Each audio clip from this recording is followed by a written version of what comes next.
The 2025 NFL Draft tape grind continues, and we got early, middle, late wide receivers. First up is Luther Burden out of Mizzou. I mean, this guy is an absolute monster in the open field. He can shake tackles. He's going to juke you out of your shoes. You see it right here. He just drops a corner from South Carolina. Burden might just be the most electric player in this draft with the ball in his hands. You see him here. This is a play where it's behind the line of scrimmage. He's got no business getting 10 yards. He gets it, and he gets it easy.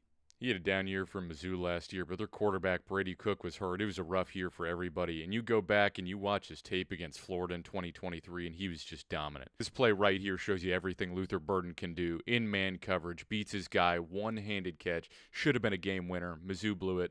But watch the fan. This is what Luther Burden does. Hands on his head. Unbelievable. Next up, we got Torrey Horton out of Colorado State, a guy you might not have heard of. He had a bad knee injury this year, missed most of the season. But in 2022, 2023, he was dominant. Back-to-back 1,000-yard, 8-touchdown seasons. And this guy just catches everything. He's a menace in the open field. And look at this play closer. Look at this toe drag swag you're about to see from this man. I'm telling you, he catches everything. Elite body control, can play through contact, contested catches, and look at him here in the open field. Goodbye, see you later. And these aren't just one-off clips. This is what Torrey Horton does. You see him in the open field, again, goodbye, see you later.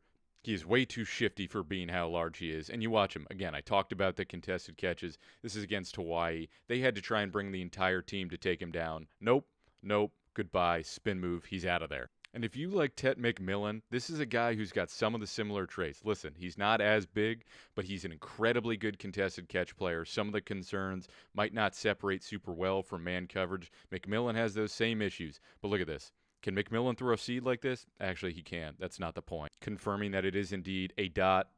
Officials say yes. Last up, we got LeJante Wester out of Colorado. The Buffs had a bunch of these guys, all like 6th, 7th rounders. Jimmy Horn, Will Shepard, guys who might be sick, who also might be busts. You got LeJante Wester. He's my favorite. This guy's an absolute router. This is him in the Shrine Bowl. He just put on a clinic. And listen, I know, he ran some TikTok routes, but I also saw him run some real routes too. It's not fair to Elijah Huzzie out of North Carolina, who just had a terrible time trying to cover him in the East-West Shrine Bowl. Wester's a guy who's incredibly dynamic. He can play through contact, has surprisingly good hands. You're going to see it right here. Huzzie tries to hold him up. No chance. This is almost a one-hander over here down the sideline. He is incredibly dynamic, and he did it for Colorado too. 74 catches, 931 yards, 10 touchdowns, and a punt return.